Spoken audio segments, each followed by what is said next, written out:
ဒါလေးကတော့မြန်မာပွဲတဲ့အတန်းမှာတင်ပြီးဖြစ်တဲ့17ထေမြောက်သင်ခန်းစာနော်နိုဘရာကော့ဆက်ကိုအုံခွက်ဖြစ်တဲ့နီးနောက်ထပ်တစ်နည်းနဲ့တင်ပြီးထားတာပါဒါကတော့အမကတော့ကော့ဆက်2လို့နာမည်ပေးထားတယ်သူ့ရဲ့ရင်ခွက်ဖြစ်တဲ့ပုံစံလေးကအမတို့ဗမာအုံခွက်နဲ့တူတယ်အုံကိုလုံလုံလေးနဲ့ရင်ကဝစ်လိုက်ရင်ချွန်ချွန်လေးအရန်ကိုလှတဲ့အုံခွက်လေးပေါ့နော်အမတော့ဒီရင်အုံခွက်ကိုအရန်သဘောကျတယ်ကြိုက်တယ်ဒါလေးကပြင်သစ်စာလေးတစ်လွှားနဲ့ထည့်ချုပ်ပြီးတော့မှအပေါ်ကနေရင်ပုံပြန်ထပ်ထားသလိုပုံစံဒီဇိုင်းလေးယူထားပြီးတယ်ပြောမယ်ဆိုလို့ရှိရင် one off shoulder ဒီဇိုင်းလေးပေါ့နော်တစ်ဖက်ကပခုံးပါပြီးတော့မှတစ်ဖက်ကပခုံးပြောက်ပုံစံလေးယူထားပြီးတယ်လက်ကလေးကလည်းဒါကအမတို့က button magic sleeves နော်နောက်ကလည်းဒီမှာနောက်ကြိုးချီလေးနဲ့ယူထားပြီးတယ်ရင်ကန်ဘက်အချမ်းကအတူလေးနဲ့ဒီပခုံးပါတဲ့အချမ်းကအင်ကြီးကိုနည်းနည်းရှည်တဲ့ပုံစံဒီဇိုင်းလေးယူထားပေးတယ်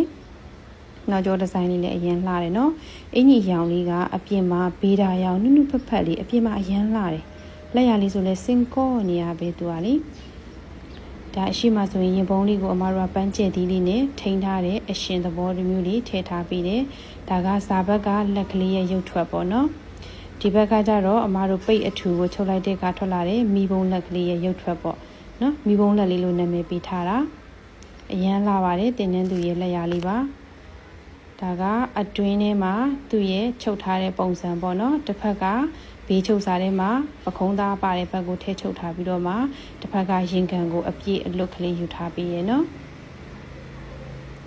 လက်ရာလေးကအပြင်မှာစင်ကော့နေရပဲအရန်ကိုလာတယ်နော်ဒါကရင်ပုံအရှင်လေးအဲ့တော့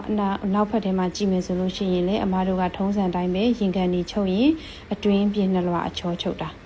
နော်အတွင်းထဲကြီးအပြင်မှာကြီးတက်ရက်ပြီးတော့မှလှနေတယ်ဒီမှာလက်လေးအစားအမားတို့ကအတွင်းထဲကိုလုံးဝအချောထဲချုပ်ထားတာနော်button magic sleeve လေးကဇာဘက်မှာအပျော်လေးဆိုတော့ချထားရင်သူကဒီလိုခွခွေလေးဝတ်ထားရင်လက်ကကော်ချောင်းနဲ့အဖောင်းလေးပုံစံလေးယူထားတာမိဘုံပုံစံလေးနော်အရန်ကိုလာပါတယ်ဒီမှာအတွင်းထဲမှာလည်းလုံးဝတရမ်းနေတာပဲ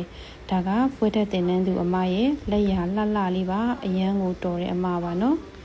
ပြင်မှာအရန်လှတဲ့အထည်လေးတော်တော်လေးချစ်စရာကောင်းပါတယ်